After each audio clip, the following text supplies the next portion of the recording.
man has created this jungle of stress and interaction and instantaneousness and instant self-gratification, etc. And we live on these highs and fixies through social media, etc. We need to replace that. So, you know, for all of these exaggerated, amplified things that we increase in our lives, we maybe need to invest in something that equally takes us down quickly. Yeah. I can't think of anything better than what we've done here. It's just so calming. It's fabulous. Absolutely fabulous. Well, thank you very much. Not at all. My pleasure. Guys, explore, please do.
An interesting thing is my son Matthew, who he's an incredibly busy, intense guy, stressed out at work, etc. And he just sat on the chair and he went somewhere, and I could immediately realise, yes, it's the water feature. Yeah, yeah. It's got you. It's calming your soul, boy. And I felt, you know what, job done. Okay. Yeah. You know? So We could be anywhere in the world, really. You know, it's... Indeed. I've seen a hang glider hanging around. He's buzzed us 3 times. For some reason, I saw him banking and circling around. And I think from his perspective, looking down, this must look pretty amazing. Yeah. I have yet to see satellites hanging around.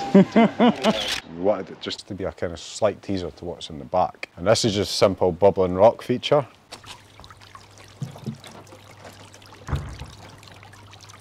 A little bib liner. Nice and easy install, that one. So did you do all of the landscaping? Everything. Yeah. So none of this was here. It was just grass. So how long were you on this project for? It was 6 months. So you were saying about this is all cedar? Yep, it's all been sealed as well, just recently. And then this is ebony cloud paving with your sandstone sets. It's all laid on a 45, but that's why everything's took so long, because every single bit of stone needed to get cut. Got a blend of the ebony cloud into the sandstone. And we've got your sandstone retaining wall, made out of slabby sandstone in Glasgow. It's lovely. I love this wood. It's stunning. All the way through. I can hear water. Wow. I don't know where to start. So.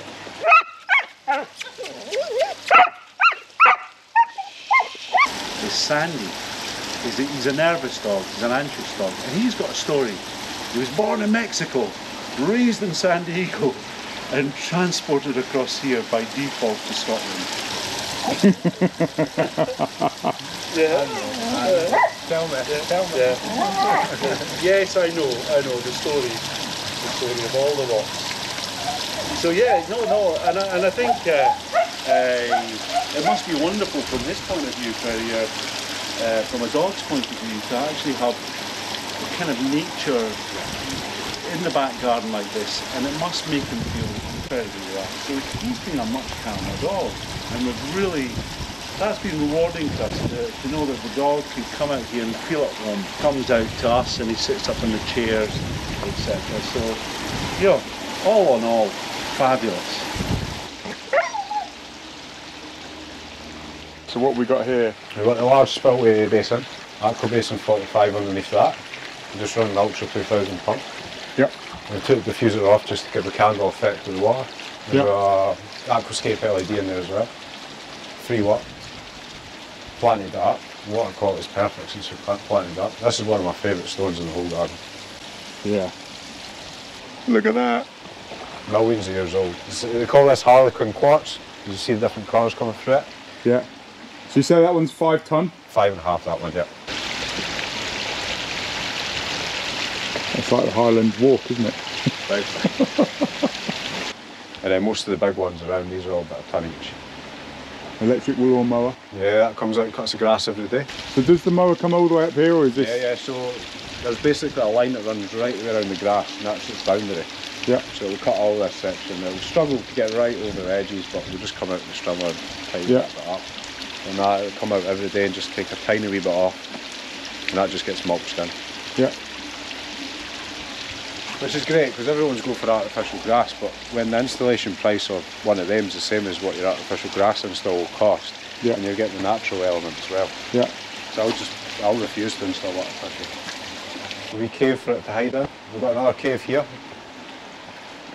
We've got an aquascape LED under there, and then we put a kind of dinosaur egg in there. It's like a crystal formation, and it lights up at night. Yeah. Just for stuff for the kids, so we've got places to explore and that kind of thing. The dinosaur theme is very important to me. In fact, so much so that I was inspired to go and get a megalodon tooth and hide it in the pond. But then when I saw the price of it, I decided that's too much value in kind sitting in a pond. So it comes out now and again when the grandson descends, and we will suitably place the megalodon tooth so he can find it as though it's a fresh discovery. That is a baby tooth. That's a baby fella. What an instrument of ultimate capacity to inflict grievous bodily harm. You know, it's incredible. Fife reminds you of the Carboniferous period, and that period of time. And because we do an awful lot of coastal walks, and then coming back to the garden has to try and reflect those journeys, reminding us that we are this size in our garden compared with forces at large. But what a humbling experience to be in this garden. And I feel very, very blessed and treasured. Everything just starts to say this was meant to be. For us, this garden is all about the journeys that we've taken in our life, climbing up in the mountains, and the mountains are one of these places that we can seek that kind of serenity of mind. But it was just a compelling thing to do. And Mikey, I mean, how can you not fall from a beard like that? The only thing was, if it was white, I would be convinced it was Gandalf. And I just said, to be honest with you, I just said, you know what, Mikey's the man to do this. And I think Mikey's words were, we'll let the rocks speak to ourselves. Yeah. And I thought, you know what, that's good. Yeah. So it was organic, it was fluid, it was a case of that, you know, everything that we saw is going to have its own different little place in the garden. That stone there just was dying to be placed there. Yeah. You know, and then obviously the kid in you says, but if we have a face of rock that's near vertical, it kind of reminds me coming down one of the mountains, mountain of the brown underpants.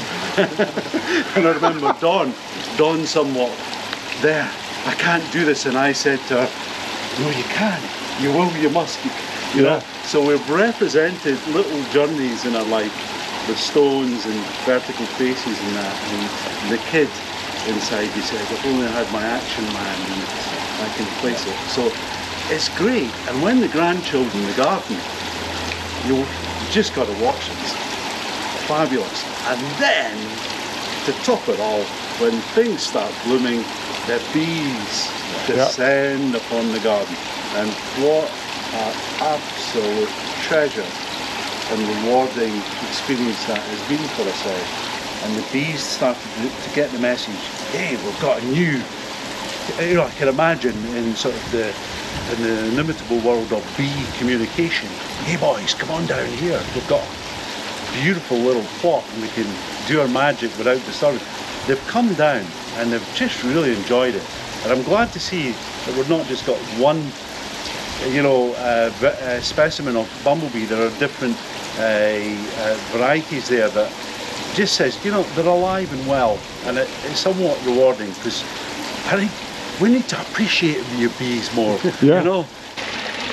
Wow, blown away completely. Lots of sitting rocks. Yep. Pondless waterfall coming in there, going down here. We've left the gaps under there because there's LEDs as well, so it lights up at night through the gaps. It kind of resembles the cattle grids that you find in the Highlands. That was originally going to be the spillway stone and frame rock for a waterfall, and then we built this without it. That was left over, and then we struck on its head and made a wee letterbox style. So the reason these are loose is we've got our electrical box in here, so that's a junction box for all the power within the garden space. So everything's run back to this point.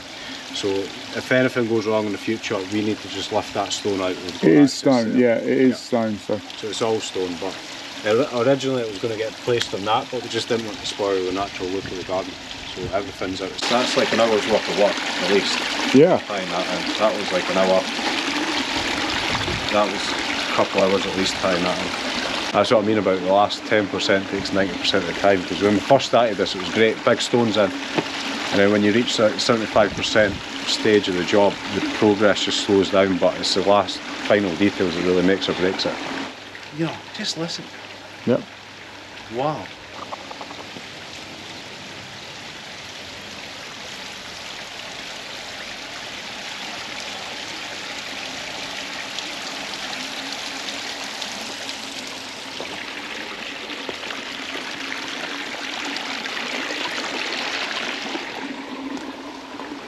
It does something. It's maybe it's something womb-like. You know, the trickle of the water. But it was very important that we retain an inspiration or inspired on further. How? You know, she says, I feel inspired. I says, Mikey, job done. You can see the level of detail that Dawn takes in using a collage and getting that. And this guy called the Watcher, which is taking pride of place up at the Highland Wildlife Park. By the way, all of Dawn's artwork is very much online for anyone to go and visit. She has about 400 pieces of original artwork in growing, coming from the inspiration of this garden. So, DawnMcChacha.com. It's that priceless mojo. It's yeah, indeed. Even my guitar playing's got better. So what would you say is your favourite bit? Where if you could take 9 square metres, 3 by 3 metres, where... That small waterfall there. It's just subtle. It doesn't need much, and you can see it, you've got viewing angles from where you're sitting here. It's just really subtle. It doesn't need to be high, it doesn't need to be big, and it's got that spring-fed look with the lavender creeping across it. I didn't think I'd be seeing it first time in person rather than on, you know... Have you done any social media on this? It's been all on the wraps at the minute. We've had photographers out. We have got some on the website. Yeah. But we are going to be putting up a full video vlog, showing basically a walk around what we're doing here, and then mixing in some of the footage that we've got when we're doing the construction to show how we've got it to this stage. Yeah. I can't wait for It's what Mikey showed me. Was the one when you keep your water features running, particularly the Darwins, and the ice builds up. Yeah, ice formations. And the ice formation is something that I feel like that's going to be one of these events whereby we're going to celebrate, you know. Yeah. And the snow. I was thinking Campari fresh orange, and we just chip the ice off the Yeah. Lovely. You know. Well done. You're gonna have to pull me out of this, guy.